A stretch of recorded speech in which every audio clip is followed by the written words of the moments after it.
యెహోషువ గ్రంథం 1వ అధ్యాయం 3 విషయాలు. మొదటి అధ్యాయం 2వ వాక్యం చదువుదామండి.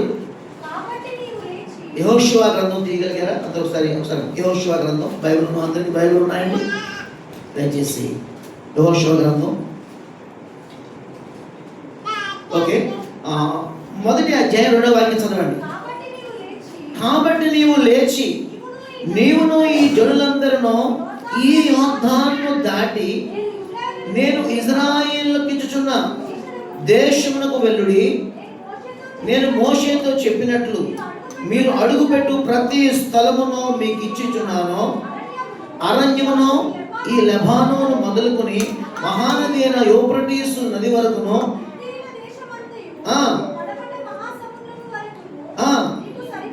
సరిహద్దు చూడండి. నీవు బ్రతుకు తిరిగినట్టునో ఏ మనుషుడు ఎదుట నిలవలేక ఉండునో. నేను మోషేకు తోడైనట్లు నీకునో తోడైందును. నిన్ను విడువను, నిన్ను ఎడబాయును. నిబ్బరము కలిగి ధైర్యముగా ఉండుము. వారికి ఇచ్చేదని నేను వారి పితరులతో ప్రమాణము చేసిన ఈ దేశము నిశ్చయముగా నీవు ఈ ప్రజల స్వాధీనము చేసేదావు. దేవుడి మాటలు దీవించును గాక. అందరూ మనకి ప్రార్థన చేద్దాం. ప్రభువా, వర్తమానం ద్వారా వాక్యం ద్వారా మాతో మాట్లాడు. వెనుబుద్ధిని సంస్థలను తెలివి బలహీనతలు కలవలు తీసుకురేది. నేను గడిచిన దినములని గొడవలో కాపాడారు. మమ్మల్ని మా బిడ్డల్ని నాయన ఓదార్చేవాడు, గాయం చేయవాడు, కట్టుకట్టువాడు, వాగ్దానం పొందితో మాకు కావలసినవన్నీ అనుగ్రహించే దేవుడు నాయన స్తోత్రాలు. ఇతని సాక్ష్యాన్ని దీవించి వాక్యము ద్వారా మాత్రమే మేము ఆదరణ పొందాలి. ఈ వాక్యమే మాకు ఔషధముగా నాయన మా జీవితాల్లో మమ్మల్ని బలపరుస్తూ నిలబెడుతుంది. ఆమెస్తూ వాక్యము ద్వారా మమ్మల్ని బలపరచండి. చక్కగా నీ మాటలు మా హృదయంలోనికి వెళ్ళి ఆ ప్రకారం జీవించే కృపనిమని ఈ నెలకు కావాల్సిన వాగ్దానం మాకు విడుదల చేయండి. దాసును బలపరిచి అందరితో మాట్లాడి చేస్తున్నాము అడిగి వేడి పొంది ఉన్నాము తండ్రి. దేవుడు మనతో మాట్లాడితే దేవునికి స్వాగతం చెబుతారండి. ఆమేన్, హల్లెలూయా. మోషే నాయకుడు తన ప్రజలైన ఇశ్రాయేలు దేవుడు చక్కగా నడిపిస్తున్నాడు. పగలు మేఘస్తము, రాత్రి అగ్నిస్తము. ఆ యొక్క నడిపింపులోనే మోషే నాయకత్వంలో దేవుని ప్రజలైన ఎండారాజు వాక్యం దేవుని ప్రజలైన ఇశ్రాయేలు ఏం దాటగలిగారు మోషే నాయకత్వంలో? అమ్మా ఏంటండి? యోర్దాను ఎవరన్నా మీరు బయటకు వెళ్ళిపోండి. ఏంటంటే యోర్దాను అన్నారు? మోషే చనిపోయేటప్పటికి దేవునికి స్తోత్రం. ఆమేన్, హల్లెలూయా. ఎర్ర సముద్రాన్ని దాటగలిగారు. దేవునికే మహిమ కలుగును గాక. మోషే చనిపోయాడు, ఇంకా దాటాల్సింది చాలా మిగిలిపోయినాయి. ప్రజలు అనాథలుగా మిగిలిపోయారు. వారికి నాయకుడు లేడు, నడిపించేవారు లేరు. అందరూ మోషే వెనకాల ఎవరి జనాంగం ఉన్నారు, కానీ ప్రధాన నాయకుడు ఎవరండి? మోషే. మోషే ఉన్నంతకాలం ఎర్ర సముద్రం వచ్చినప్పుడు హాయిగా, ఎందుకంటే ఒక మాట చెబుతున్నాను, మనసులో రాసుకోండి, దాచుకోండి. ఏంటంటే ప్రజలు ఏం చేయగలిగారంటే ఎర్ర సముద్రం పాయలైన తర్వాత అందులోకి ఎంటర్ అవ్వగలిగారు. కానీ మోషే ఏం చేయగలిగాడండి? ఎర్ర సముద్రం పాయలు అన్నట్లుగా చేయి ఎత్తగలిగాడు. దేవుని స్తోత్రం. ఇప్పుడు మోషే ద్వారా ఎర్ర సముద్రం పాయలైందా? ప్రజలు ఇశ్రాయేలు ద్వారా పాయలైందా? అదే వద్దంటున్నారు. మార్మల్స్ పొందుకున్నాను. మార్మల్స్ పోతే స్వరమిత మాట్లాడండి, చెప్పండి. ఏమండి? మోషే ద్వారా ఈరోజున అద్భుతం జరగటం పెద్ద విశేషం కాదు, కానీ అద్భుతం అనుభవించడం పెద్ద విశేషం కాదు. అద్భుతము జరగటానికి కడుపు కట్టుకుని ఉపవాసం ఉండి ప్రభు పాదం కూర్చుంటారు చూడండి, వారికే 1000 మార్కులు. దేవునికి స్తోత్రం. కాబట్టి ఈ ఉదయకాల సమయంలో మోషేని నాయకుడు కోల్పోయారు. ప్రజలు అల్లకొల్లంగా ఉన్నారు. అటువంటి సమయంలో మోషే తను చనిపోయిన తర్వాత దేవుడు కలెక్ట్ చేసుకున్నాడు. దేవుడి స్తోత్రం. నాయకుడు చనిపోయిన తర్వాత ప్రజలు ఏమైపోతారండి? కాపర్లేని గొర్రెలు అయిపోతారు. దేవునికి తెలుసు. కాబట్టి మోషే చనిపోయిన తర్వాత ఏమండి, ఎప్పుడో 10 రోజుల ముందు చెప్పట్లేదండి, సడన్ గా యెహోషువ ప్రత్యక్షమై, యెహోషువ ఇదిగో మీ నాయకుడిని మోషే నేను పిలుచుకున్నాను, ఇక నుంచి నాయకుడు నువ్వే. చెప్పడం దేవునికి స్తోత్రం. చెప్పడం దేవునికి స్తోత్రం. నేను మోషేకు తోడైన నీకు తోడైనాను. నేను నువ్వు లే, ఇక నుంచి లేచి యోర్దాను దాటు. హల్లెలూయా. నీకు ఇవ్వబడిన ధర్మశాస్త్రాన్ని పట్టుకో. నీవు ఏమండి ఈ ప్రజలకు వెళ్ళవలసిన ఆ వాగ్దాన దేశము నీ ఆధీనంలో, నీ నడిపింపులో నేను కార్యం జరిగేలా చూస్తాను. దేవునికి స్తోత్రం కలుగుగాక. మోషే తప్పు చేశాడు కదా, టైం దానికి ఎవరు ఎందుకు ప్రభు మోషే చేసుకున్నాడు ఎవరైనా అడిగారు అక్కడ? అడిగారా? ఎవరు అడగలేదు. వెంటనే ప్రజలు చాలా హృదయంలో వేదన చెందారండి. కానీ దేవుడు వారి వేదన ఇంకా ముగిన ముందుగానే దేవుడు అక్కడ యెహోషువతో మాట్లాడతారు. దేవుడికి స్తోత్రం. యెహోషువ కమ్ నువ్వు లేవు, ఇక్కడి నుంచి యోర్దాను దాటాలి, ప్రజలు తోడికి వెళ్ళాలి, వాగ్దాన దేశంలోకి వెళ్ళడానికి 6 జాతుల వారు అడ్డుగా ఉన్నారు, వారు నువ్వే జయించాలి. 39 యుద్ధాల్లో అవలేలగా జయం పొందిన వ్యక్తి ఎవరున్నారంటే ఎవరండి? యెహోషువ. దేవుడికి స్తోత్రం. పొరలోడే కానీ బహు కసి గలవాడు, రోషం గలవాడు, ప్రార్థనాపరుడు, బహు వాక్యం మీద పట్టుగలిగిన వాడు. దేవుడికి స్తోత్రం. అందుకే ఎప్పుడన్నా మన బిడ్డలు ఎలా ఉండాలి? మన మోషేలాగా అంతకంతకాలంగా ఉండైపోయినా పర్లేదు, కానీ మన బిడ్డలు మాత్రం ఒక జాషువలాగా యెహోషువలాగా గొప్ప జనరేషన్గా మార్చబడదు కాక. చెప్పండి, మన బిడ్డలు జాషువా జనరేషన్ యెహోషువ నాయకత్వంలో ఉండాలని. దేవుడికి స్తోత్రం. ఆమేన్, హల్లెలూయా. కాబట్టి ఇక్కడ యెహోషువ వెంటనే చూడండి, దేవుడు చెప్పిన వెంటనే ఒక మాట ప్రామిస్ ఇచ్చాడు అక్కడ. ఇప్పుడు నేను వాక్యం చెప్పి నేను తీసుకున్న వాగ్దానం వచ్చిన ఏంటంటే, నేను బిడవని ఎడగాని నిబ్బరం కలిగి ఉన్నాను కాదు, ఒక పవర్ఫుల్ వాగ్దానం ఇచ్చాడు. ఎవరికి? యెహోషువకి. ప్రభువా, నేను వెళ్ళలేనయ్యా, నా వల్ల కాదయ్యా, నేను నత్తునయ్యా, నేను అదే ఇదని మోషే చాకులు చెప్పగలిగాడు. కానీ సడన్ గా ఆ ప్రమోషన్ ఇచ్చి నాయకులు ఇవ్వడమన్నప్పుడు యెహోషువ షాకులు చెప్పాడండి. చెప్పండి, రెండోసారి అడిగించుకుంటే అది కరెక్ట్ లక్షణం కాదు, వెంటనే చెప్పాలి మీరు. దేవుడికి స్తోత్రం. చెప్పండి, ఏమండి అక్కడ సాకులు చెప్పలేదు. పెద్దవాడైన మోషే చాలా సాకులు చెప్పాడు, కానీ యెహోషువ సాకులు చెప్పలేదండి. సడన్ గా కాడికి వచ్చేసాడు. దేవుడికి స్తోత్రం. చెప్పండి, ఈ రోజున సడన్ గా నీకు శ్రమ వచ్చినా, సడన్ గా నీకు సంతోషం వచ్చినా, రెండింటికి రెడీగా ఉంటా. అదేవిధంగా సడన్ గా శ్రమ వచ్చినా దానికేమో కార్యం అయ్యాలి. సడన్ గా నీవు శ్రమ సంతోషం వచ్చినా రెండింటిని సమానంగా బ్యాలెన్స్ చేయగలిగే కృప దేవుడు మనకి ఇచ్చిన గాక. చెప్పండి, దేవుడికి స్తోత్రం. యెహోషువని దేవుడు పిలుచుకున్నాడు, నాయకుడిగా చేసుకున్నాడు. ఒక మాట వాగ్దానం ఇస్తున్నాడు 5వ వాక్యంలో. ఏమంటే అక్కడ చూడండి, ఏ మనుషుడు నీవు బ్రతుకు దినములంటునో ఏ మనుషుడునో నీ ఎదుట నిలవలేక. దేవుడికి స్తోత్రం. అబ్బాయి, నీకు తిరిగిలేదు అబ్బాయి, నీ ముందు ఎవరు నిలబడడు కూడా.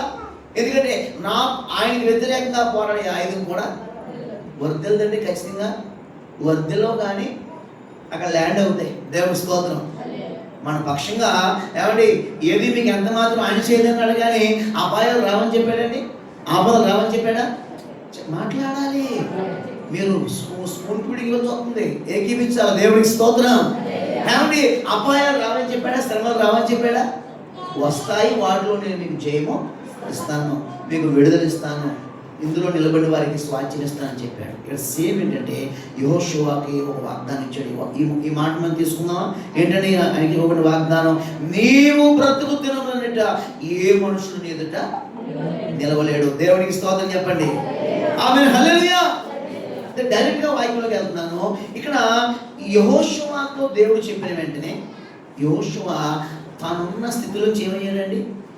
అక్కడ ముందు వాక్యం, లేచాడు. నెంబర్ 1 ఏమయ్యాడు? అక్కడ లేచాడు. అక్కడ అంటే నాయకుడు చనిపోయాడు, ఇప్పుడు ఎలాగా అని ఒక చాలా వేదనకర పరిస్థితిలో ఉన్నాడు యెహోషువ. కదా అక్కడ ఉన్నవారు అందరూ కూడా, ప్రజలైన వారందరూ కూడా. దేవుడు ఏమన్నాడంటే, యెహోషువ చూడండి, ఎన్నో వాక్యం అది చూడండి. వెంటనే యెహోషువ నాయకత్వంలో ఒక మంచి మాట ఉంది అక్కడ. 2వ వాక్యంలో, కాబట్టి నీవు లేచి. ఈ రోజున శ్రద్ధగా వాక్యం వినండి. దేవుడు నీకు ఇవ్వబడిన బాధ్యతను నెరవేర్చాలంటే ముందు నీ స్థితిలోంచి నువ్వు పైకి లేవాలి. నువ్వు ఏ స్థితిలో ఉన్నావు మాకు దేవుడికి తెలుసు, నీకు తెలుసు. కానీ నువ్వు ఏ స్థితిలో ఉన్నా సరే ముందు నీ స్థితిని విడిచిపెట్టి ప్రభువు నడిపింపుకి అప్పగించుకోవాలి. ఆమె చెప్పండి, దేవుని స్తోత్రం. ఎక్కడి నుంచి లేవాలి? నువ్వు లేచి అంటాడు. ఎక్కడి నుంచి లేవాలి? యెహోషువ ఒక వేదనలో ఉన్నాడు, ఒక బాధలో ఉన్నాడు, ఒక దుఃఖంలో ఉన్నాడు. కానీ ఒక భయంకరమైన ఏంటండి బహుభారమైన పరిచయ తరపులకు ఏం చేస్తుందండి? ఎదురు చూస్తుంది. కాబట్టి అదే వేదనలో, అదే దుఃఖంలో అలాగే ఉండిపోతే ఎలాగా? యెహోషువ నువ్వు లే అనగానే అలా ఉండిపోలేదండి. తనున్న స్థితిలోంచి తాను మొదటి యెహోషువ ఏం చేయగలిగాడండి? లేచాడు. తనున్న స్థితిలోంచి లేచి బయటకు వచ్చాడు. రెండోది ఏంటంటే తన ముందున్న యోర్దాను దాటడానికి సిద్ధపడుతున్నాడు. దేవుని స్తోత్రం. మనం ఉన్న స్థితిలోంచి లేవాలి. మన ముందున్న యోర్దాన్ని మనం దాటగలగాలి. యెహోషువ చేతి కొట్టించాడు. ఏంటంటే ధర్మశాస్త్రం. దాన్ని గట్టిగా పట్టుకున్నాడు యెహోషువ. చక్కగా వర్తిల్లగలిగాడు. దేవుని స్తోత్రం. యెహోషువ నాయకత్వంలో యెహోషువ ఏమని మోషే అంత గొప్పవాడు కాదు చెప్పలేం, కానీ అన్ని యుద్ధాల్లో ఎట్లా సక్సెస్ అయ్యాడు యెహోషువ అంటే, యెహోషువ ఎప్పుడు తన స్థితిలో బాధపడేవాడు కాదు. దేవుడు చెప్పిన వెంటనే ఆ స్థితిలో అన్ని పక్కన పెట్టేసి దేవుడి కొరకు లేచిపోయేవాడు, నిలబడిపోయేవాడు, ప్రయాణం అయిపోయేవాడు, సాగిపోయేవాడు, కమాన్ అటాక్ అని ప్రజల్ని రెడీ చేసేవాడు. దేవునికి స్తోత్రం. నువ్వు ఏ స్థితిలో ఉన్నా సరే నీ స్థితిని పక్కన పెట్టి ప్రభువు నీకు ఇవ్వబడిన బాధ్యతలో ముందుకు సాగుదుము గాక. రెండో మాట ఏంటంటే, యెహోషువ ఏంటంటే ఉన్న స్థితిలోంచి నేను రాసుకున్నాను, మనం ఉన్న స్థితిలోంచి ఏమవ్వాలంటే పైకి లేవాలి. మనం ముందున్న స్థితి కొరకు మనం ఏం చేయాలంటే దాటడానికి సిద్ధపడాలి. యోర్దాను దాటడానికి సిద్ధపడ్డారు. దేవునికి స్తోత్రం. మూడోది మన చేతికి ఇచ్చిన ధర్మశాస్త్రాన్ని గట్టిగా పట్టుకోవాలి. ఈ 3 మాటలు నేను ధ్యానం చేసి ప్రభు నాకు ఇచ్చారు. వీటి ద్వారా నా అఖండ విజయాలు యెహోషువ సాధించాడు. చెప్పండి దేవునికి స్తోత్రం చెప్పండి. మన ఉన్న స్థితిలోంచి లేవాలి. రెండవది మన ముందున్న స్థితిని దాటడానికి ఈ రోజు నుంచే ప్రిపేర్ అవ్వాలి. మన చేతికి మన ధర్మశాస్త్రాన్ని వాక్యాన్ని గట్టిగా పట్టుకోవాలి. ఆమేన్ హల్లెలూయా. చెప్పండి దేవునికి స్తోత్రం. మనం ఏ స్థితిలో ఉన్నాం? ప్రభు నేను ఏ స్థితిలో ఉన్నానయ్యా, ఏమున్నా కానీ నీ కొరకు నేను నిలబడతానయ్యా. దేవునికి స్తోత్రం. మన ముందు ఎన్నో యోద్ధాలు సిద్ధంగా ఉన్నాయి. ఐఎమ్ రెడీ, నేను దాటుతానయ్యా అన్న. దేవునికి స్తోత్రం. ఐఎమ్ రెడీ, నేను దాటుతానని చెప్పండి. ఇంగ్లీష్ చదువుకోలేదు కాన్ఫిడెన్స్ ఉన్నప్పుడు. దేవునికి స్తోత్రం. మూడోది ఏంటంటే మన చేతికి ఇవ్వబడింది ఏంటంటే దేవుడు వాక్యం పడింది, దాన్ని గట్టిగా పట్టుకోదుము గాక. మంచిది. ఈ 3 మాటల ద్వారా యెహోషువ ఏం చేయగలిగాడంటే తన స్థితిలోంచి ముందుకి ప్రయాణం అవుతున్నాడు. ఇంకొక మాట నేను చెప్పనివ్వండి. యెహోషువ గ్రంథంలో చూడండి, ఇందుకు యెహోషువ వాగ్దానం ఏంటి? ఏ మనుషుని ఎదుట నిలవలేడు. దేవునికి స్తోత్రం. నిలవలేడు అన్నాడు కానీ నిలబడ్డా ఎక్కడ చెప్పాడండి? నిలవలేడు అన్నాడు కానీ ఎప్పుడో నీ ముందుకు రాడని చెప్పాడండి. వస్తారు, చాలా వచ్చినాయి ముందుకి. 3 విషయాన్ని ముచ్చటగా చెబుతాను, సమయం అయిపోయింది కాబట్టి. చూడండి ఇంకొక మాట ఏంటంటే యెహోషువ ఏమండి ఇంత అఖండ విజయాలు పొందడానికి ధర్మశాస్త్రాన్ని మొదట ఏం చేసి తెలుసండి? అక్కడ బాగా ధ్యానం చేశాడు. ఏం చేశాడండి? అక్కడ ఇవన్నీ అక్కడే ఉన్నాయి. ఏంటంటే నువ్వు దేవుని ధర్మశాస్త్రం ఏం చేయాలంటే అక్కడ నువ్వు నిబ్బరముగా జాగ్రత్తగా ఉండి బహుధైర్యంగా ఉండి చూడండి ధర్మశాస్త్రాన్ని ఏం చేయగలిగాడండి యెహోషువ? ధ్యానించగలిగాడు. ధ్యానించుము దివారాత్రులు. అంతవరకే ఉంది కరెంటు. దేవుని స్తోత్రం. మన బ్రతుకులు వర్ధిల్లుతున్నది. దేవుని స్తోత్రం. యెహోషువ వలె ధర్మశాస్త్రాన్ని వాక్యాన్ని ఏం చేయాలంటండి? తప్పుగా కంగారు అయిపోతుంది, డ్యూటీ టైం అయిపోతుంది. ముక్కుతో ఇలా మనం పేపర్ తీసేసి అది ముక్కు రాసేసి ఇంగ్లీష్ తీసేది కాదు బైబిల్. దేవుని స్తోత్రం. మనస్ఫూర్తిగా ఏమండి కొన్ని అధ్యాయాలైనా మనస్ఫూర్తిగా నిదానంగా చదువు మనం నేర్పింది. ఎందుకంటే ధర్మశాస్త్రం వాక్యం చదవటం కోసమే. ఆమె 2-3 అన్నారు లైక్లు. దేవునికి స్తోత్రం. నాకు కాదు, యెహోషువకి వెళ్తాయి సబ్స్క్రైబర్లని. యెహోషువ అని ఎన్ని ఛానల్ అయింది. దేవునికి స్తోత్రం. కాబట్టి యెహోషువ ధర్మశాస్త్రాన్ని బాగా ధ్యానం చేశాడు. రెండవది యెహోషువ ఆ ధ్యానం చేసిన ధర్మశాస్త్రాన్ని అంటే చూడండి బట్టి దేవుడు అన్నాడు నువ్వు ధర్మశాస్త్రాన్ని ధ్యానించుకో, జాగ్రత్త పడాలి. రెండవది ధర్మశాస్త్రం ధ్యానించిన దాన్ని ప్రవర్తించడానికి జాగ్రత్త పడాలి. ఇక్కడ ఉన్నాయి మాటలని. నువ్వు ధర్మశాస్త్రము ధ్యానింపకు తప్పిపోకూడదు, బోధింపకు తప్పిపోకూడదు, దాని ప్రకారం ప్రవర్తించడంలో తప్పిపోకూడదు. చెప్పండి, ధ్యానించడంలో ఏం కాకూడదు? చదవడంలో వాక్యాన్ని తప్పిపోకూడదు. ఆ చదివిన దాన్ని ఆ ప్రకారంగా ప్రవర్తించడం మనం ఏం కాకూడదండి? గట్టిగా చెప్పండి. ఉపవాసం కదా, అంతేలేండి పాస్టర్ గారు, స్వరం అడ్జస్ట్ అవ్వండి. దేవునికి స్తోత్రం. మూడోదిగా ఆ ప్రవర్తించిన దాన్ని బట్టి ఏమండి మూడోది ఏముందంటే, ఒకటి ధ్యానించడం తప్పిపోకూడదు, తర్వాత ఏంటంటే ప్రవర్తించడం తప్పిపోకూడదు. మూడోది ఒక మాట ఏంటంటే చూడండి, దాన్ని ధ్యానించడంలో తగ్గిపోకూడదు, ధ్యానించిన దాన్ని బట్టి ప్రవర్తించడంలో తగ్గిపోకూడదు. మూడోది ఇంకోటి ఉందని నీకు చూడండి. ధ్యానించాలి, దాని ప్రకారం ప్రవర్తించాలి, దాని ప్రకారం మనం ఏమవ్వాలంటే వర్ధిల్లటంలో తగ్గిపోకూడికి అని తట్టుకుపోకూడదు. దేవుడికి స్తోత్రం. 3 రకాలుగా ఉన్నాయి ఇక్కడ. ఒకటి ధ్యానించడంలో తప్పిపోకూడదు, రెండోది ఏంటంటే ఏమండి ప్రవర్తించడంలో తప్పిపోకూడదు, మూడోది మనకి ఇవ్వబోయే బహుమానంలో కూడా తప్పిపోకూడదు. దేవుడికి స్తోత్రం. ఆమేన్ హల్లెలూయా. ఏమండి కాబట్టి బోధించడంలో తప్పిపోతున్నావా, ప్రవర్తించడంలో తప్పిపోతున్నావా, ఏంటండి ఎక్కడ మనం తప్పిపోకుండా చక్కగా మనం వర్ధిల్లుదుము గాక. ధ్యానించడంలో, ప్రవర్తించడంలో, మూడోది ఇక్కడ నేను మిస్ అయ్యాను, బోధించడంలో తప్పిపోకూడదు. మొదలు ధ్యానించడం యెహోషువ ఏం కాకూడదని చెప్పాడు దేవుడు? చెప్పండి. ధ్యానించడంలో తప్పండి, తక్కువ బైబిల్ చదువులో ఆగిపోకూడదు. రెండవది ధ్యానించిన దాని ప్రకారం ప్రవర్తనలో ఏం చేయాలంటే తప్పిపోకూడదు. మూడోది ఏంటంటే ఇతరులకు చెబుతాం, మనం బోధించడంలో కూడా తప్పిపోకూడదు. ఈ మూడు మనలో జరుగును గాక. చెప్పండి. ధ్యానించడం తప్పిపోకూడదని చెప్పండి. తర్వాత మళ్ళీ ప్రవర్తించడం తప్పిపోకూడదని చెప్పండి. మూడోది ఎదుటి వారికి బోధించడంలో కూడా. ఈ మూడు యెహోషువ కలిగాడు కాబట్టి ఏ మనుషుడైనా ఎన్నో నిలబడ్డాయి. అతని ముందు అలా ల్యాండ్ అవ్వగలిగాయి. కానీ మళ్ళా పైకి ఏమంటారు, పైకి ఎగరని ఏమంటారు చూసాం, టేకా పైకి ఎగరలేదు. మళ్ళీ దేవునికి స్తోత్రం. ఎవరైనా పైకి ఎక్కలేదు కదా? ఆమేన్, హల్లెలూయా. చెప్పండి, దేవునికి స్తోత్రం. ఆయన ముందు ల్యాండ్ అవ్వగలిగినాయి కొన్ని, కానీ మళ్ళా పైకి మళ్ళీ ఏమవ్వలేదు అది. చెప్పండి ఇప్పుడైనా. ఏమంటే శంషాబాద్లో వెళ్ళిపోయిందని మాకు తెలియదండి, బేగంపేట నుండి చదువుకుంటున్నారు మీరు. చెప్పండి, దేవునికి స్తోత్రం. టేకానా పైకి ఎక్కడాన్ని ఏమండి? అది ముద్దురాజుగా కష్టం అందరికన్నా. వైజాగ్ వెళ్ళొస్తారేమో ఈ మధ్య ఎప్పుడన్నా. దేవునికి స్తోత్రం. ఏమండి, మన ముందు ల్యాండ్ అయినా పర్లేదు, కానీ మన ముందు నుంచి అవి మళ్ళీ టేక్ ఆఫ్ అయ్యి ఎగరటం, ఏమంటే ఎక్కిలించడం అలాంటి పనులు చేస్తే మనం ధర్మశాస్త్రాన్ని ధ్యానించండి. దేవునికి స్తోత్రం.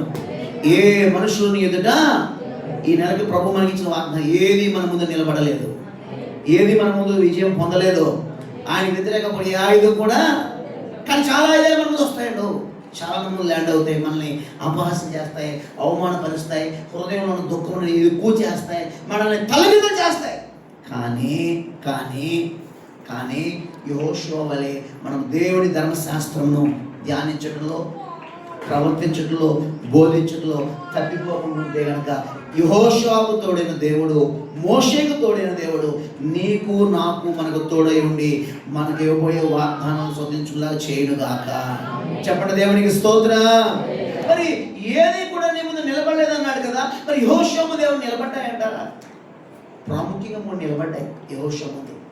జస్ట్ టపా ఫింగర్ ప్రింట్ చెప్పినట్టు చెప్పంటారా? చూడండి, 3వ అధ్యాయం నుండి ఒకసారి.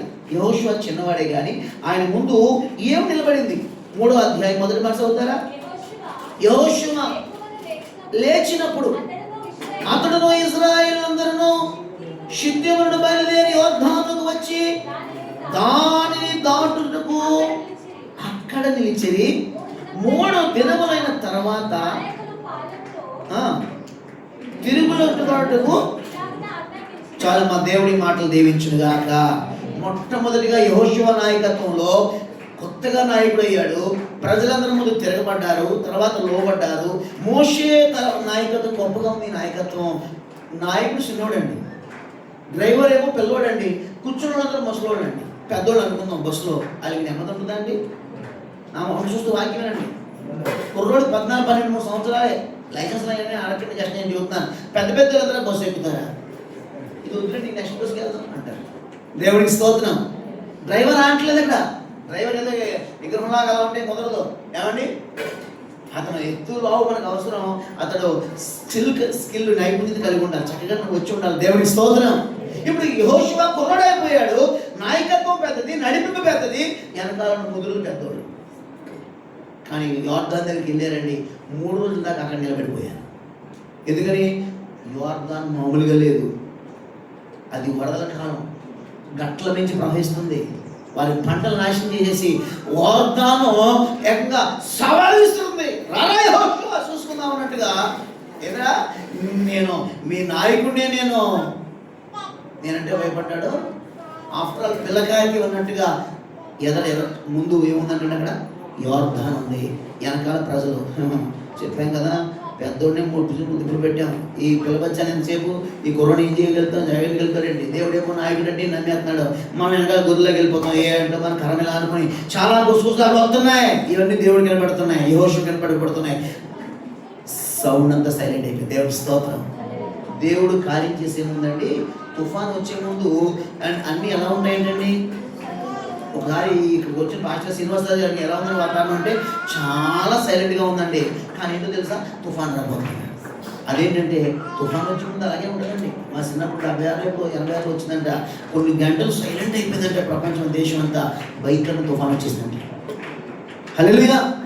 కాబట్టి ఇప్పుడు యోర్దాను దగ్గర 3 రోజులు ఆగిపోయినప్పుడు దేవుడు అంటున్నాడు, మీ పట్ల ఒక అద్భుతం చేయబోతున్నాను. చెప్పండి దేవుడికి స్తోత్రం చెబుదాం. ఆమేన్, హల్లెలూయా. తన పరిచర్యలో మొట్టమొదట భయంకరమైన సముద్రం కన్నా గొప్పది నది ఇది, చాలా భయంకరం. ఇందులో ఎవరైనా పడితే డైరెక్ట్ ఎక్కడికి వెళ్ళిపోతారు అనుకున్నారు? మృత సముద్రంలోకి వెళ్ళిపోతారు. కానీ అటువంటి నదిలో చూడండి దాటాలి, అది చాలా డేంజర్ నది, బురద నది, చాలా ఇబ్బంది. కానీ అక్కడ 3 రోజులు నిలబడినప్పుడు దేవుడు మాట్లాడుతున్నాడు, ఇదిగో నేడు మీ మధ్యన ఒక అద్భుతము చేయబోతున్నాను. ఆమె చెప్పండి దేవుడికి స్తోత్రం. కాబట్టి మొట్టమొదటిదే ఎంట్రన్స్ లోనే అతను ఒక అద్భుతం చేయబోతున్నాడు. కానీ ఇక్కడ మీకు చెప్పాల్సిన ఒక విశేషం ఏంటంటే, యోషువ లక్షణం ఏంటండి? ఉన్న స్థితిలోంచి ఏమయ్యాడు? ఆయన బాధలోంచి లేచాడు. తర్వాత ముందు యోర్దాను ఉన్నత స్థితిని దాటాడు, ముందు రాబోయే యోర్దాను దాటడానికి సిద్ధపడి ముందుకెళ్ళాడు. మూడోది ఏంటంటే, తనకి ఇవ్వబడిన ధర్మశాస్త్రాన్ని, చెప్పండి గట్టిగా, ఇంకొకటి ధర్మశాస్త్రాన్ని ధ్యానించడం యెహోషువ ఏం కాలేదండి? ఆ ప్రకారం ప్రవర్తించడం ఏం కాలేదండి? చెప్పండి. మూడోది ఏంటంటే, ఇతరులు బోధించడంలో కూడా ఈ 6 లక్షణాలు కలిగి ఉన్నాడు. కాబట్టి యోర్దాను నిలబడింది. ఈ రోజున నువ్వు ఎంత వాక్యానుసారంగా బతుకుతావో నీ ముందు యోర్దాను వచ్చి నిలబడుతుంది, సవాలు ఇస్తుంది. కానీ దేవుడు ఏమీ అన్యాయం చేయడండి. యెహోషువ, నేను నీ మధ్య ఒక అద్భుత కార్యం చేయబోతున్నాను. దేవుని స్తోత్రం. ప్రజలను పరిశుద్ధపరచుకున్నప్పుడు ఇక్కడ జరిగిన అద్భుతం ఏంటి? రాసుకున్న విశేషం ఏంటంటే, ఇక్కడ మందసం మోస్తున్న యాజకులను చూసి వెంబడించారు ప్రజలు. ఆమేన్, హల్లెలూయా. యోర్దాను ఎలా దాటగలిగారంటే, ఇప్పుడు యెహోషువ ఒకటి దాటడం కోసం కాదు కదండి ఇది. యెహోషువ దాటాలా? యెహోషువ మొత్తం టీం అంతా దాటాలా? మొత్తం వెళ్ళాలి ప్రజలు, దండు ఉంది. ఇప్పుడు ఇక్కడ యెహోషువకి లక్షణాలు తెలుసుకున్నాం. యెహోషువ పక్షాన దేవుడు నిలబడ్డాడు, ఎన్ని వెనకాల సౌండ్ నిలబడ్డా. ఇప్పుడు యెహోషువ కాదు, తర్వాత యెహోషువ కొన్ని వేల లక్షల మంది ఉన్నారు ప్రజలు. అక్కడ ఆ ప్రజలందరితో ఏమన్నాడు దేవుడు, ఇదిగో నేను చదవడానికి సమయం లేదు, మందసం మోస్తున్న యాజకులు ఉన్నారు, మీరు వారిని వెంబడించాలి. దేవుడికి స్తోత్రం.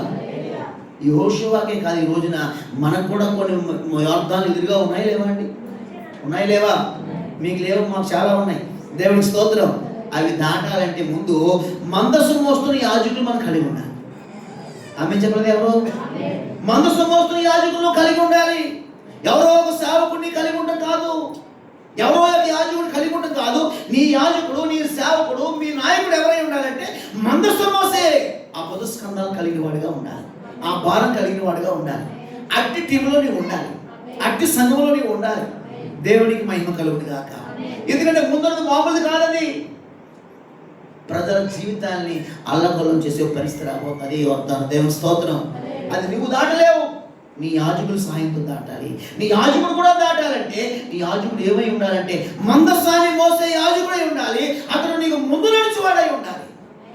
ముందు నడిచేవాడు మనకి ఏమై ఉంటాడు? నాయకుడై ఉంటాడు, ఇంకేమిటి? మాదిరై ఉంటాడు. దేవునికి స్తోత్రం. మన నాయకుడు, మన సేవకుడు మనకు ముందు నడవాలి. తర్వాత అతను మనకి ఏమై ఉండాలంటే మాదిరైన సేవకుని కలిగి గాక. రెండోది ఇంకొక మాట ఏముందంటే, ఇక్కడ నేను రాశానంటే ఇవన్నీ త్వరగా ఇంటికి చదువుకోండి. చూడండి, మందసాన్ని మోస్తున్న వారే కాదు, ఆ మందసాన్ని మోసే అరికాళ్ళు ఇక్కడ నీటిలో పెట్టగానే ఎగుడు దిగుడు వెళ్ళిపోయినాయండి. అప్పుడు పిలవడరా, పరిగెత్తరా, పిల్లడా, చంద్రుడా, అనలేదు కదా. ఆ మందసాన్ని మోస్తే ఎక్కడ ఉండి పేరెంటాడు? యోర్దాను నది మధ్యలో నిలబడిపోయారు. విన్నారా? దేవుని స్తోత్రం. ముందేమో, ఇగో మందసం మోసే యాజకులను కలిగి ఉండు, వారిని వెంబడించు. నీ యాజకుడు ఏమై ఉండాలంటే, ఈ యోర్దాను దాటాలంటే మందసం మోసే యాజకుడై ఉండాలి, అతను నీకు ముందు నడిచేవాడై ఉండాలి, అతను నీకు మాదిరి అయి ఉండాలి. దేవుని స్తోత్రం. ఒకటి. రెండోది ఏంటంటే, వీళ్ళు అయిపోయింది, అడుగు పెట్టగానే యోర్దాను ఆగిపోయిందండి, ఎర్ర సముద్రం ఆగిపోయింది, ఇది బాయిలే, అందరూ గబగబా దాటేస్తున్నారు. అప్పుడు యాజకులు ఎక్కడ ఉన్నారండి? యువతలు కట్టున్నారా, అవతలు కట్టున్నారా? చెప్పండి. నీ యాజకుడు నీకు ఏమై ఉండాలంటే, నీ కొరకు నిన్ను బాధించే, నిన్ను శోధించే ఆ యోర్దాను ఆ యాజకులు ఏమై ఉన్నారంటండి? అలాగే నిలబడ్డారు. దేవుని స్తోత్రం. నీ శ్రమలో, నీ బాధలో, నీ కష్టంలో, నీ ఏడుపులో, నీ దుఃఖంలో నీ యాజకుడు, నీ యోర్దాను దాటుతున్నావు, అయినా సరే నీ యాజకుడు నీతో పాటు వచ్చేయకూడదు. అతడు అలాగే నిలబడ్డాడు. నీ యాజకుడు ఏమై ఉండాలంటే నీ కొరకు నిలబడే వ్యక్తి అయి ఉండాలి. ఈ రెండు అనుభవాలు కలిగి ఉంటేనే యోర్దాన్ని మనం దాటగలుగుతాం. ఆమేన్, హల్లెలూయా.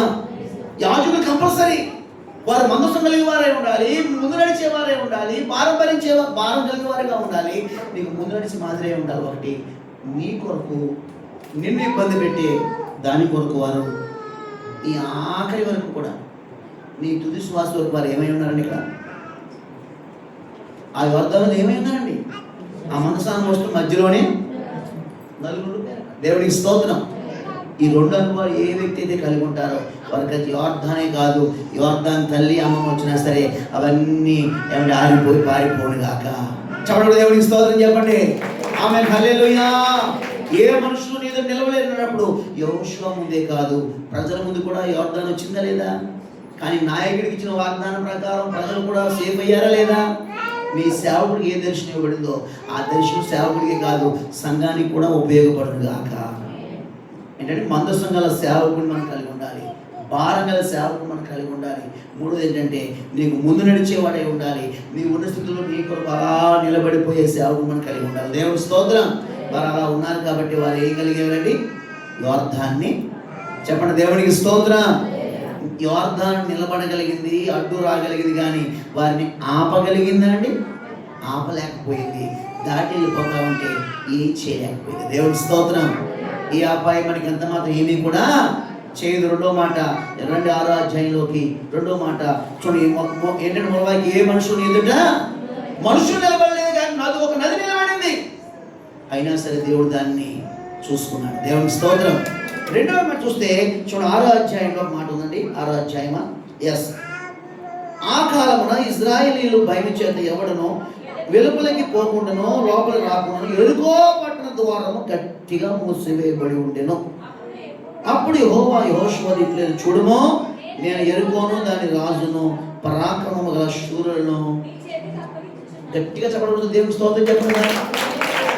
ఆమేన్, హల్లెలూయా. అయిపోలేదండి. ఆటంకాలు వస్తానే ఉంటాయి. బతుకున్నంత కాలం దేవుడు విడుదల ఇస్తానే ఉంటాడు. ఇందాక జరిగింది ఏంటంటే యెహోషువ జీవితంలో అద్భుతం. నేడు యెహోవా మధ్య ఏం చేయబోతున్నాడు చెప్పాడు 3:5లో. అద్భుతం చేయబోతున్నాడు. మన దేవుడు మనం ఎంత బలహీనమైనా మన పట్ల అద్భుతం చేయాలంటే మనం ఎవరిని కలిగి ఉండాలో, వారు ఏమై ఉండాలో, మనతో వారు ఎలా ఉండాలో తెలుసుకున్నాం. దేవునికి స్తోత్రం. రెండోది ఏంటంటే దీనికి ఏం పేరు పెట్టే 6వ అధ్యాయానికి? ఆశ్చర్యం. ఏంటండి? ఏంటి ఆశ్చర్యం అంటే ప్రాకారాలు కూలిపోతాయి. ఇక్కడ ఏమి కింద బాంబులు లేవు, పైన బాంబులు లేవు, నాటు బాంబులు లేవు, ఏమీ లేవండి. జస్ట్ అయ్యో ఏ స్తుతి మహిమ అంటే పెట్టి మనం కోటపడిపోయింది. ఆశ్చర్యం కాదు ఇది? మీకు ఏం అనిపించట్లేదండి? మీ ఇంటికి లేక ఒకసారి గట్టిగా తలకాయ పడి కొట్టుకోండి. నేను అవుతున్నారండి ఈ మధ్యకాలంలో తలకాయలు బాధలు తక్కువైపోయారు. అసలు ఎవరు లేరు. అసలు ఇది ఎప్పుడో ముచ్చట ఎందుకు పాస్టర్ గుర్తు చేస్తాను మళ్ళా జ్ఞాపకం చేస్తాను అనుకున్నారా? ఇదివరకు ఎవరైనా ఏం చేసారు తల బాగా? అలాంటి కేసులు లేవు దేవుని మహాకృప బట్టి. దేవునికి స్తోత్రం. నేను కొట్టుకునే అంత అజ్ఞానం ఎవరు లేరు. అంత దేశంగా డేరింగే రోషంగా బతకమే. అలాగే ఉండును గాక. చెప్పండి, దేవునికి స్తోత్రం. చెప్పండి, హల్లెలూయా. రెండోది ఏంటంటే ఇక్కడ ఎరుకో అడ్డు వచ్చింది. ఎరుకో రాజు చాలా గొప్పవాడు, ప్రజలు చాలా స్ట్రాంగ్ అయిన దేవుడు. ఏం భయపడదు యెహోషువ, నేను వారందరినీ కాలుగా తీసుకొస్తాను. దేవునికి స్తోత్రం. అయితే ఒక్క ప్రాబ్లం ఏంటంటే జస్ట్ ఒక దేవుడు వారికి ఒక ప్లాన్ ఇచ్చాడు. మందసం మోసి యాజకులు వెళ్తారు. వారికి ముందు ఏడుగురు యాజకులు బోర్లు ఊతారు. ముందు ఎవరు వెళ్ళాలంటండి? 7 బోర్లు ఊతూ ముందు వెళ్తారు యాజకులు. దాని తర్వాత మందసం మొయ్యాలి. దాని తర్వాత ప్రజలు వెనకాల. ప్రజలు ఎక్కడున్నారన్నప్పుడు ఎరుకోకి వెళ్ళే సమయంలో వెనకాల. దాని ముందు ఎవరున్నారు? మందసం మోసే యాజకులు. దాని ముందు ఎవరున్నారు? బోర్లు ఊదే యాజకులు ఉన్నారు. దేవుడికి స్తోత్రం. ఎరుకో ముందు ఉంది. దాని ముందు ఎవరున్నారు? ఇప్పుడు బోర్లు ఊదే కొట్టాలి. ఏమండి? బోర్లు ఊదే. దాని వెనకాల ఎవరున్నారండి? మందసం మోసే యాజకులు ఉన్నారు. మందసం. దాని వెనకాల ఎవరున్నారంటండి? 6 రోజులు ఇలాగే తిరిగారు. ఎరుకో చుట్టూ 6 రోజులు తిరిగారు. తిరిగినప్పుడు 6 రోజులు బోరలే ఊదారండి. నేను చదివించలేదు, బయట చదువుకుంటారని చెబుతున్నాను. యెహోషువ మీరు 6 రోజులు చెప్పేంత వరకు హలో మాట్లాడకూడదు. 6 రోజులు వెనకాల బోర్లో మొత్తం వచ్చేస్తా ఉంటే స్తోత్రం హల్లెలూయా అలా అనిపిస్తారనిపించదండి? మీకు అనిపించదులేండి, నాకైతే చాలా అనిపిస్తుంది. దేవునికి స్తోత్రం. ఆమె చెప్పండి, దేవునికి స్తోత్రం. ఎక్కడైనా ఏదైనా మ్యూజిక్ వస్తే మన చేతు అనేస్తుంటే ఏమండి ఆ పాట పాడు ఎందుకు వస్తారు? అది గ్రహం పాట కదా, అది తీరుమారు కదా, మనం ఏమవుతుంది? ఓ నిజమే, కరెక్టే కదా, ప్రభా క్షమించుమి, ఎవరికి చెప్పకమి. దేవుని స్తోత్రం. కొన్నిసార్లు బియ్య సౌండ్ మనం కూడా బండి మీద వెళ్తాం, నాకు కూలిపోతా ఉంటుంది, వెనకాల ఒకడేస్తాడు డెప్ మీద, కొడుకైనా కూతురైనా భార్య అయినా. దేవుని స్తోత్రం.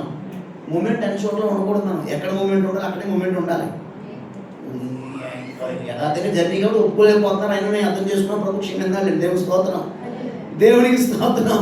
అన్నిటికీ మనం ఊగిపోకు. అలాగే ఇప్పుడు రెండోసారి ఇక్కడ ఏ మనుషులు నిలబడలేదు అన్నప్పుడు ఎవరు నిలబడి ఎదుర్కో నిలబడింది. అది ఆశ్చర్యం, అది భయంకరం. కానీ దేవుడు ఆశ్చర్యకరం చేయబోతున్నాడు. దేవునికి స్తోత్రం. ముందు బోరబుజి యాజకులు ఉన్నారు, దాని వెనకాల మందసమోసి యాజకులు ఉన్నారు, తర్వాత ప్రజలు ఉన్నారు. కానీ బాధాకరం, నేను బాధపడే విషయం అంటే యెహోషువ అంటాడు, ఇగో ప్రజలారా, దండు ప్రజలారా, మీరు 6 రోజులు సైలెంట్గా ఉండాలి. నేను చెబుతాను, చెప్పినప్పుడు మీరు గట్టిగా కేకలేయాలంటే ఏం చేస్తారండి? 6 రోజులు ఒక రౌండ్ ఎంత అనుకున్నారు? ఎరుకో చుట్టూ 12 కిలోమీటర్లు. 6 రోజులు 6 12. దానియేలు గారు మన ఏం పేరు అంటే జ్యోతి అండి, ఇక్కడ శ్రీనివాస్ గారు అడిసి వెళ్ళిపోతారు, నడుచు చేస్తూ ఉంటారు. దేవుని స్తోత్రం. దాని నేను కదా, మీరు అందరూ సాక్షులే. ఆమె హల్లెలూయా. మరి మనం నడిచొస్తామా? అవును భాషలో మాకు అనారోగ్యం అంటే అది మీ వ్యక్తిగత నేనేం చేయలేదు. కానీ చూడండి, అక్కడ నడుస్తున్నావా లేకపోతే బండి మీద వస్తున్నావా కాదు, ఆసక్తి, ఆతృత, ఆరాటం అనండి. దేవునికి స్తోత్రం. ఒకళ్ళనే పైకెత్తి మిమ్మల్ని కింద తీస్తున్నారని అర్థం చేసుకోవద్దు.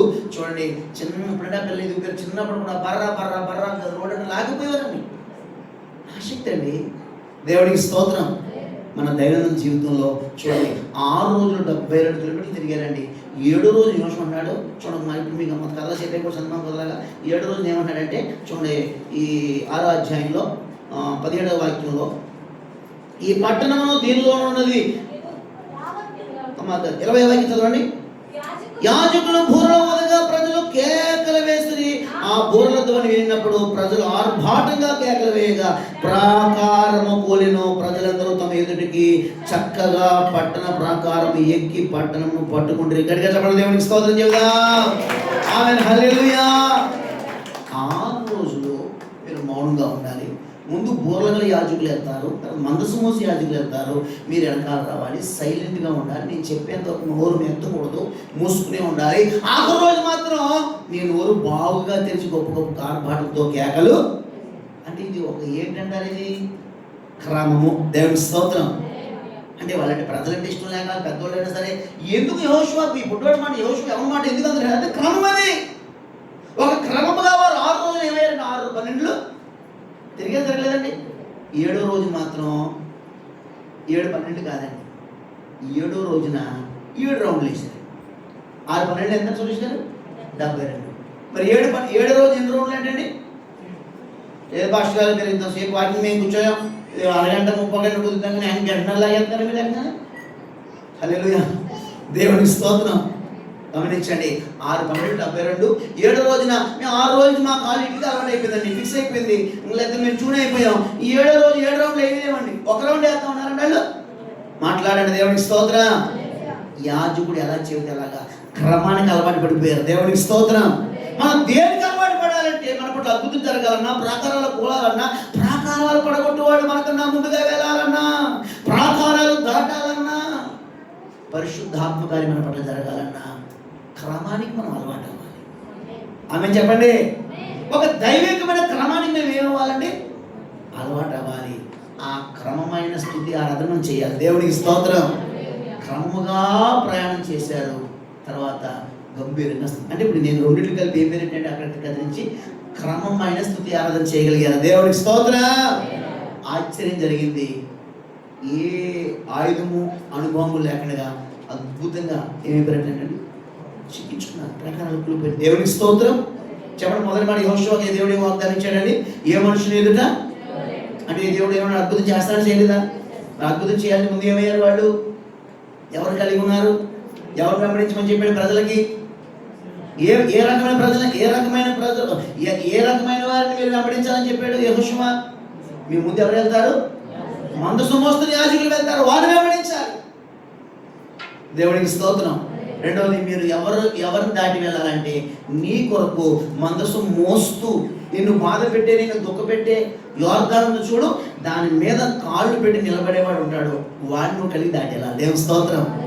అర్థమైంది నేను చెప్పిన సమయం అయింది. రెండోది ఏంటంటే మనం రెండో అద్భుతం ఏంటంటే యెహోషువ పక్షంగా ఏమి నిలబడింది? యెహోషువ ఎదురుగా ఎరుకో నిలబడింది. కానీ ఎరుకోని ఎలా దేవుడు వాగ్దానం చేసే చేయలేదు అక్కడ. ఏమండి, ఒక క్రమమైన స్థుతి ఆరాధన ప్రకారం వారు ఏం చేయగలిగారంటే, అందుకే ఎక్కువగా మనం ఏం చేయాలంటే ఇంట్లో కూడా సంఘంలో కూడా ఎక్కువ దేవుని స్థుతించాలి. దేవుని స్తోత్రం. ప్రార్థన చేయదంటలేదు.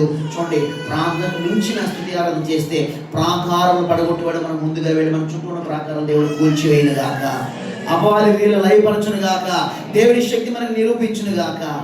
దేవునికి స్తోత్రం. మూడోదిగా ఏంటంటే 2 అద్భుతాలు జరిగిపోయినాయి. యెహోషువ కొంచెం బాగానే ఉన్నాడు, కానీ ప్రజల్లో ఓవర్ కాన్ఫిడెన్స్ వచ్చేసింది. మనకు కూడా 4-5 అద్భుతాలు టకటక జరిగి మనం ఏమైపోతాం, ఆ వారం తెచ్చుకున్నాం అంటే ఏదో చెబుతాం ఇప్పుడు చాలు. అందుకే దేవుడు అద్భుతం చేసిన వెంటనే కొంచెం ఏడిపిస్తాడు అన్నమాట. ఇది దేవుడి స్టైల్ అండి, ఇది దేవుడి స్తోత్రం. అద్భుతం చేసిన తర్వాత ఆ ఆనందం నీలో నిలబడాలని ముందు నీకు ఏం రావాలి? అక్కడ సెకండ్ అద్భుతం కాదు, జస్ట్ క్రయింగ్, కన్నీరు అనే అక్కడ ఏంటంటే ఒక లిక్విడ్ పోయాలి. దేవుని స్తోత్రం. గర్రం గర్రం గర్రం ఉంటాను. మిషన్ ఏం చేయాలప్పుడు? మిషన్ తిరగలేకపోతుంటే ఇప్పుడు ఇసుకు తీసుకుని వేస్తాను. అందులో ఏం చేయాలండి? 2 చుక్కలు ఆడితే చాలు, శుభ్రంగా పిండి ఆడేస్తుంది. దేవుని స్తోత్రం. కాబట్టి ఈ చుక్కలే కన్నీటి చుక్కలు. ఈ కన్నీటి చుక్కలు ఎందుకో తెలుసా? ఏమండి, మొదటి అద్భుతం చేసి ఇప్పుడు ఏడిపిస్తున్నాడని కాదు, రెండో అద్భుతం చేయడానికి వరకు ఫ్రెష్ అవ్వాలన్నా, రెడీ అవ్వాలన్నా, సిద్ధంగా ఉండాలన్నా నువ్వు ఎలా ఉండాలంటే స్మూత్గా ఉండాలి. చెప్పండి, స్మూత్గా ఉండాలి. మళ్ళా చేయబోయే కార్యం కోసం ఎలా రెడీగా ఉండాలి. కానీ ప్రజలు అలా లేరండి. చూడండి మాట, 3వ అద్భుతం ఏంటో ఏమండి? 7వ అధ్యాయం చదువుకున్నావా? చూడండి 7వ అధ్యాయం 3వ వాక్యం. హాయి వారు అమ్మా చూడండి, తిరిగి వచ్చి జనులందరినీ వెళ్ళనీయకము. 2-3 వేల మంది వెళ్ళి హాయిని పట్టుకొని వచ్చును. జనులందరూ ప్రయాసపడి అక్కడికి వెళ్ళనేలా. హాయి వారు కొద్దిగా ఉన్నారు కదా అండి, దెబ్బ పడింది. సరే చూడండి సార్, దేవునికి స్తోత్రం. ఏమంటే అద్భుతం చేశాడా యోర్దాను విషయంలో? చేశాడా చేయలేదా? ఏ మనుషులు ఏదో నిలబడలేదు, యోర్దాను నిలబడింది కానీ ఆపగలిగిందా అండి? మన ముందు ఏదో నిలబడినా సరే ఆ దేవుడు దాని నుంచి మనం ముందుకు నడిపించను కాక. రెండోది, ఎరుకో నిలబడింది కానీ ఆ ప్రాకారాలను ఉండించాడండి. క్రమమైన స్థుతి ఆరాధన ద్వారా దేవుడు దాన్ని అడ్డు లేకుండా చేశాడు. దేవునికి స్తోత్రం చెబుదా. మూడోది, హాయి చిన్నది కానీ ఏం ప్రమాదం. ఎందుకు ఇబ్బంది పడ్డారంటే, ఎందుకు ఓడిపోయారంటే ప్రజలు అంటున్నారు, యెహోషువ గారండి అది చిన్నోళ్ళండి, గుడ్డిది చిన్నదే గుళ్ళిది, అంతమంది వెళ్ళక్కలేదు, కొంతమంది వెళ్దాం అని చెప్పేసి హాయిని ఏం చూశారండి వీళ్ళు? చిన్న చూపు చూశారు. జీవితంలో మనం చేయకూడదు పని ఇది. దేన్ని కానీ ఎవరిని కానీ ఏం చేయకూడదంటే అండి, నువ్వు చూడకపోయి ఇష్టం లేకపోయినా కళ్ళు మూసుకుని కళ్ళతో పెట్టుకుని బట్ట చుట్టుకుని ఏదో రకంగా వెళ్ళు, కానీ చిన్న చూపు చూస్తే మాత్రం ఖచ్చితంగా దెబ్బడుతుంది. వీళ్ళు చెల్లించాలి. ఆమె హల్లెలూయా. నువ్వు చూడడం ఇష్టం మానే, లేకపోతే కళ్ళు మూసుకో, లేకపోతే కళ్ళు ఏదో చేసుకో, మొత్తం కళ్ళలో కాకరకాయ రసం పెట్టుకో, కానీ చిన్న చూపు చూస్తే మాత్రం దేవుడు అసలు ఇష్టపడ్డాడు. ఆమె హల్లెలూయా.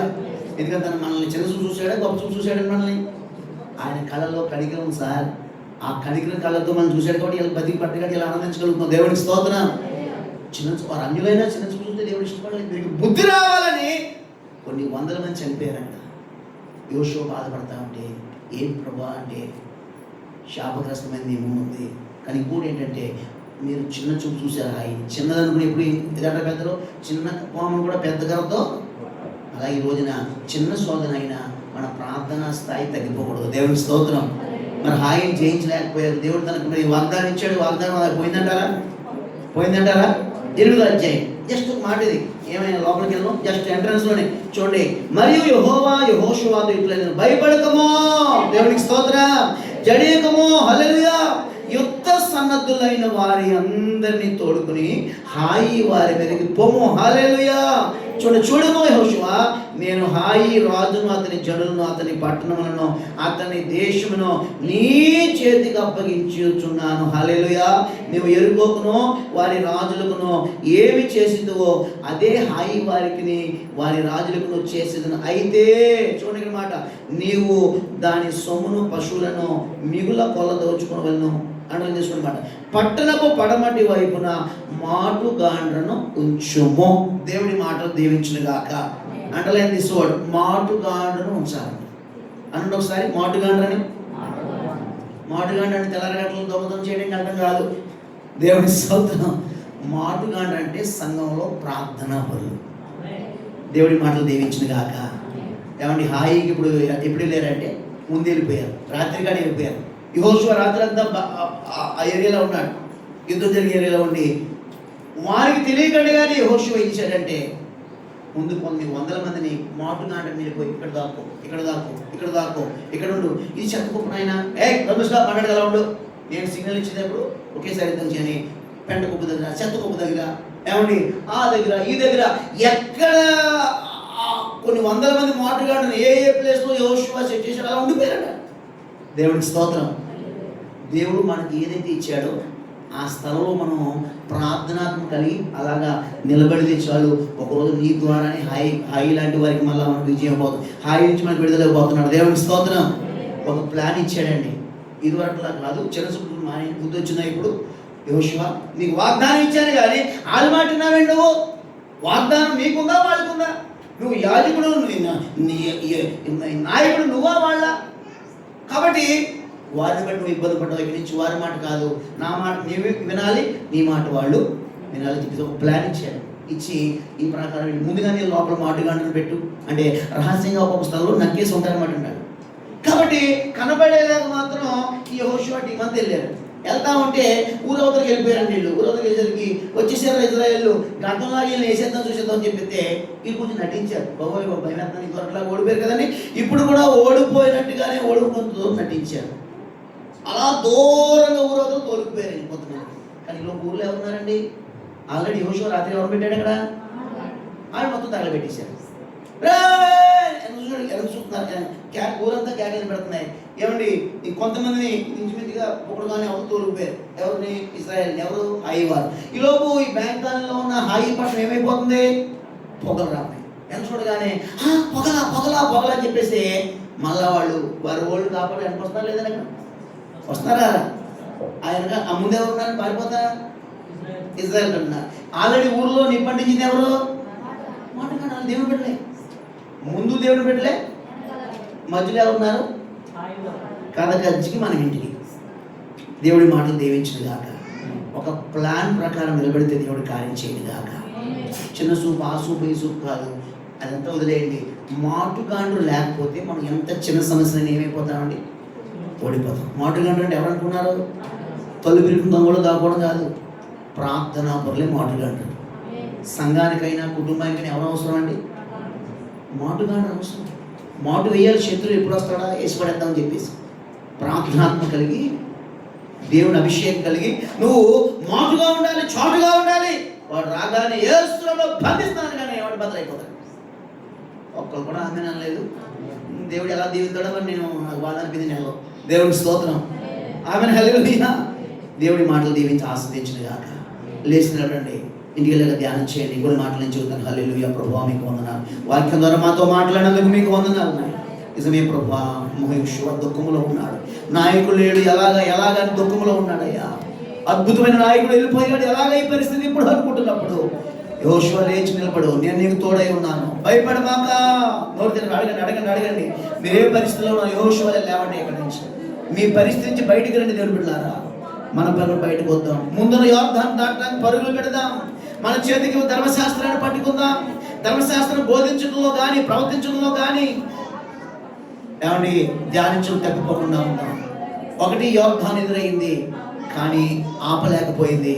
అద్భుతం దేవుడు చేశాడు. దేవుడికి స్తోత్రం. ఈరోజు నీ ముందు దేవుడు నిలబడినా నీ ముందు మందస్సు మోస్తున్న యాజకులను కలిగి ఉండాలి. వారిని వెంబడించాలి. నువ్వు నీ కోసం యోర్దానులో, నీ శ్రమలో, నీ దుఃఖంలో నీతో పాటు నిలబడిపోయే యాజకులను కలిగి ఉండాలి. అప్పుడు విజయం పొందగలరు. యోర్దాను ఏమీ చేయలేదు. యోర్దానుగా మరణం, దుఃఖం, వేదన, ఆత్మీయ పరిస్థితులు దాటపోతున్నావు. దేవుడు అద్భుతంగా దాటి ఏ మనుషులు నీకు అంత మాత్రం హాని చేయదంటున్నాడు. ఈ నెలలో ఒక అద్భుతం చేయబోతున్నాడు ఆయన. నువ్వు దేనికైతే భయపడ్డాని ఈ నెలలో దాటించబోతున్నాడు. రెండోదిగా ప్రాకారం ఎదురైంది బిడ్డ. అది ఇంకా బలమైన ప్రాకారం. కానీ ఆచరించేసాడు తెలుసా? ఒక క్రమమైన స్తుతి ఆరాధన చేయడం ద్వారా, క్రమము కలిగి యాజకుడు ఎలా చెబితే అలాగ వారు జీవించారు. మాట్లాడమంటే మాట్లాడారు, మౌనంగా ఉండమంటే మౌనంగా ఉన్నారు. యాజకుడైన నాయకుడైన యెహోషువకు వారు లోబడి చక్కగా క్రమముగా నియమించారు. గంభీరంగా స్తుతి ఆరాధన చేయడం ద్వారా ప్రాకారాలు ఓడిపోయినాయి, కూలిపోయినాయి, రాజును జయించారు. హల్లెలూయా! ఆశ్చర్యకార్యాలు చేయబోతున్నాడు మన దేవుడు. క్రమమైన ఆరాధన నీకు లేదేమో, నువ్వు క్రమాన్ని ఇష్టపట్టలేదేమో, క్రమం నీకు నచ్చట్లేదేమో. వద్దు దేవుడు అన్నారు. ఎవరైనా మనం ఒప్పుకుందాం, నేర్చుకుందాం. స్తుతి ఇది సరిపోదు. స్తుతి ఆరాధన రోజు రోజుకి కృతజ్ఞతాస్తుతులు చెల్లించుతూ మనం విస్తరించాలండి, ఇంకా విస్తరించాలి. మూడవదిగా మరి చిన్న చూపు చూడడం ద్వారా, తక్కువ చూడక ఓడిపోయాము. అయి చిన్నదే కావచ్చు, నీ శత్రువు చిన్నవాడే కావచ్చు, నీ సమస్య చిన్నదే కావచ్చు, కానీ ఎదురు దెబ్బ తగిలేసింది దేవుడు బిడ్డ. కనిపించి నీ ప్రార్థన అనుభవం కలిగి, అది చిన్నదే కావచ్చు, అది ఇబ్బంది కావచ్చు, కానీ ఒక ప్రార్థన మాటుగాండరుగా ప్రార్థనా పూర్వకమైన జీవితం కలిగి కుటుంబంలో, సంఘంలో నిలబడదాం. ఏది నేను ఏదైనా చేయదు, ఏది నీ బిడ్డలే కావచ్చు, నీ కుటుంబమే కావచ్చు, నీ ఆర్థిక ఏదైనా కావచ్చు, కానీ నువ్వు మాటుగాండరుగా మారగలిగితే, ఆయన బహుమతిని చాటు నువ్వు నిలబడగలిగితే బహుమతిని చాటు నువ్వు నిలబడగలిగితే ఆ సర్వశక్తి నేడు మనం పొందబోతున్నాం. ప్రభు ఈ మూడు అనుభవాలు యెహోషువ ముందు నిలబడగలిగి కానీ నిలవలేకపోయింది. యెహోషువని ఏదో చేయాలనుకున్నాయి కానీ అవి నిలబడలేక కారణము అద్భుతం, ఆశ్చర్యం. మూడోది ఏంటంటే శత్రులు అవాకయ్యే కార్యం చేశారు. అయ్యో మేము తరుగుతున్నాం, జయించామనుకుంటున్నాం, కానీ అయ్యో మా ఊర్లో ఎవరు తగలబెడుతున్నారని వారు అవాక్కైపోయారండి. శత్రువు కొంతకాలం మీద విజయం సాధిస్తాడు దేవుడు బిడ్డ. ఎప్పుడు దేవుడు వాడికి విజయం ఇవ్వడు. అది కూడా మన మేలు కోసమే. మీకు వందనాలు. మా శత్రువులతో నువ్వు మాట్లాడుతున్నావు, మా శత్రువుల పక్షంగా రాజ్యమాడుతున్నావు, మా శత్రువులు కళ్ళారా చూసినట్లుగా నాయన వారిని బ్రతికే ఉంచుతున్నావు, సజీవంగానే ఉంచుతున్నావు, వారిని పుష్టిగానే ఉంచుతున్నావు నాయన. కారణం ఏంటంటే వారు మేము పొందబోయే దాన్ని బట్టి వారు చూడాలి దేవుడి గొప్పతనం ఏంటో, వారు కూడా స్తుతించాలి నాయన, వారు కూడా నేను గణపరచాలి కదా తండ్రి. కాబట్టి యెహోషువకి నువ్వు వాగ్దానం నెరవేరింది నాయన. మా జీవితం ఇవ్వబడిన వాగ్దానం మాకు నెరవేరుస్తావు నాయన. వాగ్దానం చేసిన నమ్మదగిన వాడు నాయన. అయ్యా యాజకుల్ని నాయన క్రమమైన స్తుతి ఆరాధన ప్రభువ మాటుగా అనుభవం కలిగిన ఆయన నిలబెట్టి మా జీవితం అద్భుతం చేస్తాను. మొదటి నాయన వారంలో మాతో మాట్లాడి ఈ అనుభవాలు కలిగి మేము ప్రయాణిస్తూ నాయన ఒక దైవికమైన సంతోషంతో మా అడుగులు ముందుకు వేయగలిగి మా ముందు వాటిని పట్టుకునే కృప భాగ్యమని వాక్యం ఫలించి వచ్చిన వీళ్ళందరినీ మీరు దీవించండి. ఆరాధనలో బల్లో దీవించండి. బస్సు బిడ్డలు సండే స్కూల్ బిడ్డలు దీవించండి. బలహీన పరిస్థితులను ఆత్మను బంధించండి. దుఃఖంలో వారిని ఓదార్పునివ్వండి నాయన.